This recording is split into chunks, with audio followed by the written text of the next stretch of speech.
यह कहानी कुमारी लड़की और एक कुत्ते की है। कैसे लड़की ने कुत्ते से अपने अंदर की प्यास बुझाती है और संभोग के कारण कुत्ते से आदमी कैसे बन जाता है। किया है इसका राज। कहानी बहुत अच्छी है, पूरा सुनिए, मजा आएगा। सदियों पहले देवताओं और राशियों के आशीर्वाद से स्थापित एक प्राचीन राज्य था, विजयगढ़। यहाँ का राजा चंद्रसेन अपनी वीरता और न्यायप्रियता के लिए प्रसिद्ध था।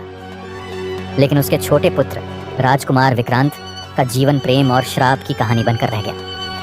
राजकुमार विक्रांत साहसी और सुंदर था। वह केवल एक योद्धा नहीं, बल्कि प्रकृति से गहराई से जुड़ा व्यक्ति था। उसे जंगलों, पशु पक्षियों और प्रकृति की हर चीज से लगाव था।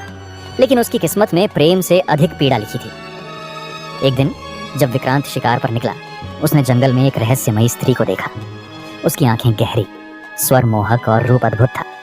वह थी कामुकता से भरी जादूगरनी मायाविनी, जो विक्रांत की सुंदरता पर मोहित हो गई। उसने विक्रांत को अपने साथ सोने के लिए बोला था, लेकिन विक्रांत ने उसके प्रस्ताव को ठुकरा दिया। अंदर की आग से जलती हुए अपमानित मायाविनी ने श्राप दिया, तुम्हारा मानवीय रूप छिन जाएगा और तुम उस रूप में तब तक रहोगी जब तक कोई कुमारी लड़की अपनी इच्छा से तुम्हारे साथ संभोग करके तुम्हारे श्राप को तोड़ ना दे। और फिर एक भयावह रोशनी के साथ विक्रांत एक काले कुत्ते में बदल गया। शताब्दियों बाद एक छोटे से गांव में दिव्या नाम की लड़की रहती थी। उसकी माँ बचपन में ही चल बसी थी और पिता भी एक दुर्घटना में मारे गए थे। गांव वालों को वह मनहूस लगती थी, इसलिए उसे हमेशा तिरस्कार सहना पड़ा। परंतु दिव्या का मन कोमल था। वह प्रकृति और पशुओं से प्रेम करती थी। एक दिन उसे जंगल में एक काला कुत्ता मिला, जो किसी राजसी प्राणी जैसा प्रतीत हो रहा था। उसकी आंखें आम कुत्तों जैसी नहीं, बल्कि किसी गहरे रहस्य से भरी हुई थी। दिव्या ने उसे शौर्य नाम दिया और उसे अपने साथ ले आई। शौर्य उसकी हर समय रक्षा करता और गांव के लोगों से दूर रखता। गांव में एक दिन मेला लगा।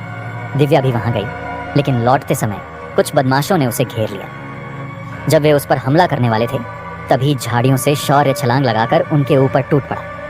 बदमाशों ने कभी किसी कुत्ते को इतनी ताकत और क्रोध में नहीं देखा था। उसकी आंखें जल रही थीं, जैसे वह कोई साधारण पशु न होकर कोई दैवीय शक्ति हो। डरी हुई दिव्या ने शौर्य को गले लगा लिया और रो पड़ी। और दिव्या ने भावुक होकर कुत्ता के साथ अपनी अंदर की आग मिठाई। उस रात जब वह सोने गई तो उसने सपना देखा। एक सुंदर राजकुमार एक गहरे जंगल में कैद है। कोई स्त्री ही उसे मुक्त कर सकती है। जब दिव्या जागी तो उसे कुछ अलग महसूस हुआ, लेकिन वह इस संकेत को समझ नहीं सकी। कुछ महीनों बाद दिव्या ने महसूस किया कि उसके शरीर में परिवर्तन हो रहा है। धीरे धीरे उसकी तबीयत बिगड़ने लगी और फिर गांव वालों को पता चला कि वह गर्भवती है। सभी स्तब्ध रह गए। दिव्या ने कभी किसी पुरुष को छुआ तक नहीं था, फिर भी यह चमत्कार कैसे हुआ? गांव वालों ने उसे डायन कहना शुरू कर दिया। वे कहते, यह कोई श्राप है या किसी आत्मा का खेल। लेकिन दिव्या जानती थी कि यह कोई श्राप नहीं, यह दिव्या ने कुत्ता के साथ किया कर्म का फल है। जब दिव्या का प्रसव समय आया तो गांव वालों ने उसे बहिष्कृत कर दिया। कोई उसकी सहायता के लिए तैयार नहीं था। दिव्या ने जंगल की शरण ली और वहीं अपने बच्चे को जन्म दिया। जैसे ही बच्चे का जन्म हुआ, जंगल में एक विचित्र ऊर्जा फैल गई। हवाएं तेज हो गईं और वातावरण बदलने लगा। तभी शौर्य, जो अब तक केवल एक कुत्ता था, पीड़ा में कराहने लगा। उसके शरीर में कंपन हुआ और उसकी आकृति बदलने लगी। कुछ ही क्षणों में वह एक सुंदर और शक्तिशाली योद्धा में बदल गया। उस युवक ने दिव्या को सब कुछ बताया। मैं राजकुमार विक्रांत हूँ। सैकड़ों वर्षों पहले मुझे एक मायाविनी ने श्राप दिया था। केवल सच्चे प्रेम से यह श्राप टूट सकता था। जब तुमने मुझे अपनाया, मुझसे प्रेम किया और हमारा पुत्र जन्मा, तब मेरा श्राप समाप्त हो गया। दिव्या की आंखों में आंसू आ गए, परंतु विक्रांत की आंखों में दर्द था। मेरा समय समाप्त हो रहा है। इस श्राप के टूटने के बाद मैं इस संसार में अधिक समय तक नहीं रह सकता, लेकिन हमारा पुत्र तुम्हारे साथ रहेगा। कुछ ही क्षणों में विक्रांत की देह पत्थर की तरह कठोर हो गई और फिर वह राख बनकर हवाओं में विलीन हो गया। दिव्या ने विक्रांत की निशानी को गले से लगा लिया। वह जानती थी कि अब उसका जीवन पूरी तरह बदल चुका है। गांव वालों को जब सच्चाई का पता चला तो उन्होंने दिव्या से क्षमा मांगी, लेकिन दिव्या ने गांव में लौटने से मना कर दिया। वह अपने पुत्र के साथ जंगल में रहने लगी और कहा जाता है कि उसका बेटा असाधारण शक्तियों से संपन्न था। वह जानवरों से बात कर सकता था, हवा से संकेत ले सकता था और भविष्य को देख सकता था। कहा जाता है कि कभी कभी जंगल में एक काले कुत्ते की छाया दिखाई देती है और हवा में एक रहस्यमयी फुसफुसाहट सुनाई देती है। प्रेम कभी नहीं मरता। प्रेम किसी भी श्राप को हरा सकता है। दिव्या अब अकेली नहीं थी। उसके साथ उसका पुत्र अर्जुन था, जो किसी सामान्य बालक की तरह नहीं था। जैसे जैसे वह बड़ा होता गया, उसकी विशेष शक्तियां उभरने लगी। वह जंगल के हर जीव से संवाद कर सकता था। जब भी कोई संकट आता, हवाएं उसे पहले ही संकेत दे देती। उसकी आंखों में एक अजीब चमक थी, जैसे वह किसी और युग का योद्धा हो। जब अर्जुन 5 वर्ष का हुआ तो एक दिन जंगल में एक साधु आया। उसने दिव्या को देखते ही कहा, यह कोई साधारण बालक नहीं है, यह एक नई कहानी का आरंभ है। साधु ने अर्जुन का हाथ देखकर भविष्यवाणी की, एक दिन यह बच्चा अपने पिता की अधूरी लड़ाई लड़ेगा। एक प्राचीन शत्रु फिर से उठेगा और इसे अपने भाग्य का सामना करना होगा। दिव्या घबरा गई। उसने साधु से पूछा, कौन सा शत्रु? साधु ने गहरी सांस ली और कहा, जिस जादूगरनी मायाविनी ने तुम्हारे पति को श्राप दिया था, वह मरी नहीं है, वह अब भी जीवित है और वह इस बच्चे को भी श्राप देना चाहेगी। अर्जुन पर संकट के बादल, साधु की बात सच निकली। कुछ वर्षों बाद जब अर्जुन 9 साल का हुआ तो जंगल में अजीब घटनाएं होने लगी। पशु अचानक आक्रामक हो गए।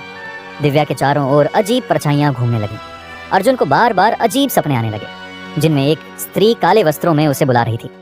फिर एक रात आसमान में बिजली कड़कने लगी और हवा में मायाविनी की ठंडी हंसी गूंज उठी, तुम्हारा पुत्र अब मेरा है दिव्या। मायाविनी जंगल में प्रकट हुई। उसकी आंखों में वही अंधकार था जिसने विक्रांत को श्राप दिया था। उसने अर्जुन की ओर हाथ बढ़ाया, लेकिन तभी दिव्या ने अपने बेटे को ढाल की तरह अपनी बाहों में भर लिया।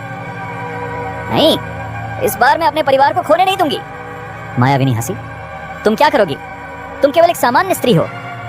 लेकिन तभी जंगल में हवाएं तेज हो गई, पेड़ झूम उठे और अर्जुन की आंखों में वही रोशनी चमकने लगी जो कभी उसके पिता विक्रांत की आंखों में थी। अर्जुन ने हाथ उठाया और एक शक्तिशाली ऊर्जा मायाविनी की ओर बढ़ी। मायाविनी चीख उठी, यह असंभव है, एक बच्चे में इतनी शक्ति। लेकिन अर्जुन अब कोई साधारण बालक नहीं था। वह अपने पिता की शक्ति और अपनी मां के प्रेम से जन्मा एक चमत्कारी योद्धा था। अर्जुन और मायाविनी के बीच भीषण युद्ध हुआ। जंगल हिल उठा, पक्षी भयभीत होकर उड़ गए और हवा में बिजली कौंधने लगी। आखिरकार अर्जुन ने अपनी ऊर्जा से मायाविनी को जला दिया। वह चीखते हुए धुएं में बदल गई और हमेशा के लिए नष्ट हो गई। अर्जुन ने दिव्या की ओर देखा और मुस्कुराया, अब कोई श्राप हमें नहीं तोड़ सकता मां। इस युद्ध के बाद अर्जुन को अपने वास्तविक उद्देश्य का आभास हुआ। वह केवल एक बच्चा नहीं था, वह एक नए युग की शुरुआत था। दिव्या उसे विजयगढ़ ले गई, जहां अर्जुन को उसका वास्तविक अधिकार मिला, राजकुमार विक्रांत का पुत्र और राज्य का भविष्य। अर्जुन को वहां उसका सही स्थान मिला और उसने अपने पिता की विरासत को संभालते हुए एक नए युग की स्थापना की। अमर प्रेम और शक्ति की कहानी, दिव्या, विक्रांत और अर्जुन की कहानी एक यादगार गाथा बन गई। आज भी जब जंगल में तेज हवाएं चलती हैं तो लोग कहते हैं, यह अर्जुन की शक्ति और विक्रांत के प्रेम का संकेत है।